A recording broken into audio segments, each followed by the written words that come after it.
안녕하세요. 주권연구소 이형구 연구원입니다.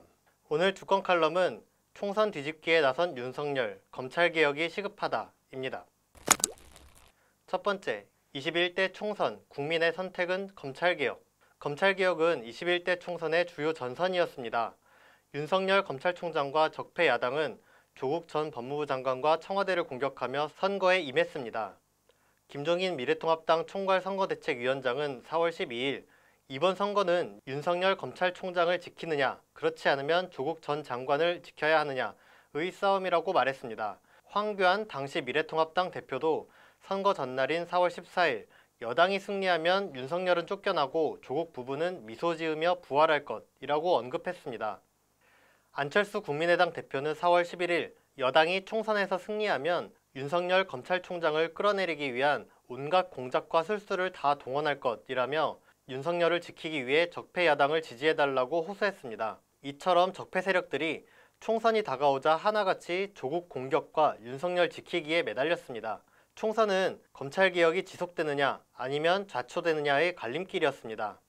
국민은 윤석열 총장과 적폐 야당에 맞서 검찰개혁 촛불을 들었고 21대 총선에서도 검찰개혁을 추진한 민주당에 압승을 안겨주었습니다. 국민이 검찰개혁을 지지하고 있다는 것이 증명된 것입니다. 두 번째, 총선 직후 뒤집기에 나선 윤석열 검찰. 윤석열 검찰은 21대 총선이 민주당의 승리로 끝나자 개혁을 저지하기 위해 명운을 걸고 칼자루를 뽑아들었습니다. 먼저 윤석열 검찰은 총선 직후 당선자 94명을 선거법 위반 혐의로 입건했습니다. 그간 윤석열의 행보를 보았을 때 총선 결과를 뒤집으려는 시도로 해석할 수 있습니다. 윤석열 검찰은 4월 21일 신라젠을 10시간에 걸쳐 압수수색했습니다. 검찰은 총선 직전 채널A 기자와 공모해 유시민 노무현재단 이사장을 신라젠 사건에 연루하려 시도했었습니다. 결과적으로 윤석열 검찰은 총선 전에 유시민 이사장 비위 사건을 터뜨리는 데 실패했죠. 그런데 윤석열 검찰은 포기하지 않았습니다. 총선이 끝나자 신라젠 재수사에 나선 것입니다. 윤석열 검찰의 신라젠 수사가 유시민 이사장을 비롯한 여권을 목표로 하고 있다는 것은 공공연한 비밀입니다. 또한 윤석열 검찰은 4월 24일 대표적인 검찰개혁론자인 황운하 당선자, 전 대전지방경찰청장이죠. 황운하 당선자의 선거사무실을 압수수색하기도 했습니다. 선거법 위반 혐의였습니다. 황운하 당선자는 울산경찰청 재직 당시 검찰이 불법 고래 포획 사건 피의자들을 봐주었다는 일명 고래고기 사건을 수사해 검찰과 마찰을 겪은 바 있습니다. 그래서 검찰이 황운하 당선자를 압수수색하자 표적 수사가 아니냐는 비판이 줄을 이었습니다. 윤석열 검찰은 검찰개혁을 내세운 최강욱 당선자, 전 청와대 공직기강 비서관이죠.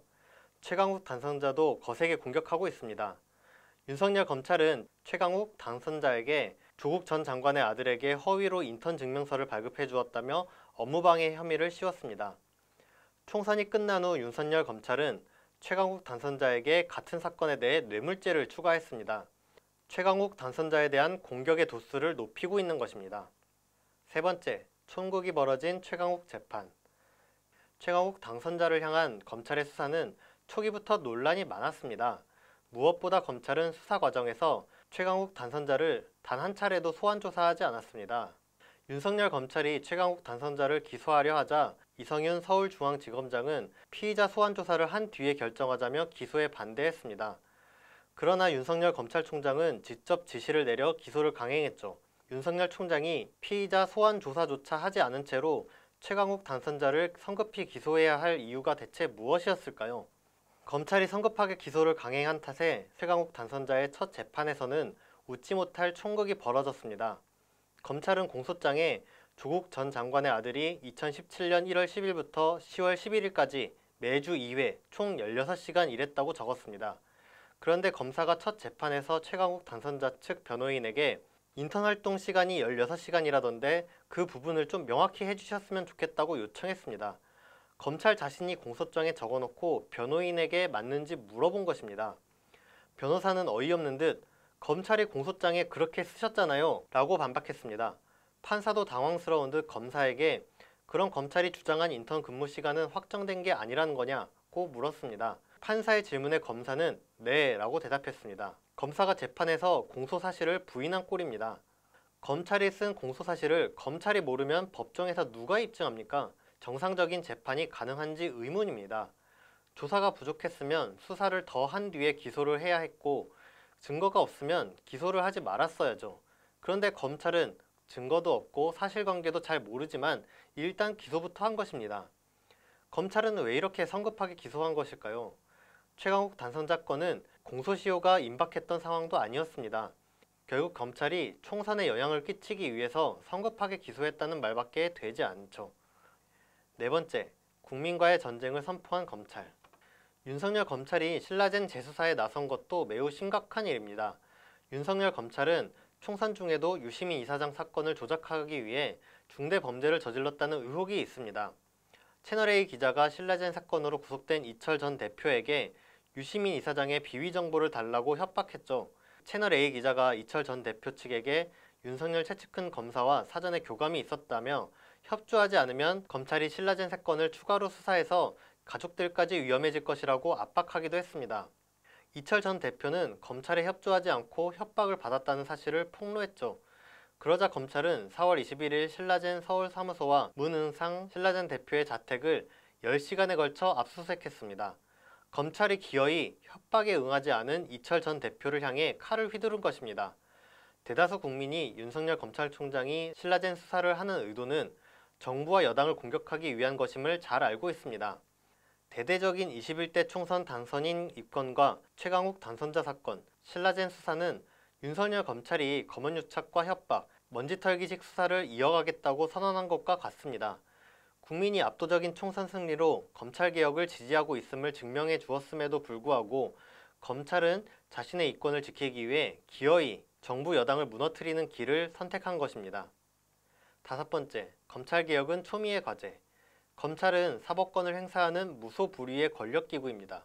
국민을 위해 봉사해야 할 검찰이 권력의 눈이 멀어 국민의 정면으로 도전하고 있습니다.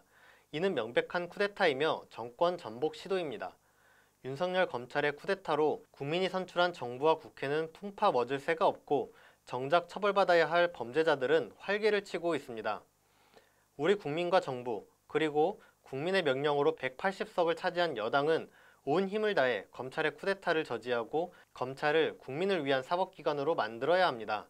5월 21대 국회가 개원하면 1호 법안으로 윤석열 탄핵 소추안을 통과시킵시다. 7월 공수처가 설치되면 첫 번째 수사 대상으로 윤석열을 수사합시다. 그 외에도 윤석열을 수사할 특검과 특별재판부 설치도 추진합시다. 윤석열 검찰은 무슨 수를 다 써서라도 살아남기 위해 발악할 것입니다. 칼을 휘두르는 적을 그저 지켜보고 있으면 언젠간 칼날이 목에 닿기 마련입니다. 윤석열 검찰총장을 하루라도 빨리 퇴진시키고 검찰개혁을 완수해야 합니다. 오늘 주권 칼럼은 여기까지 하겠습니다. 감사합니다.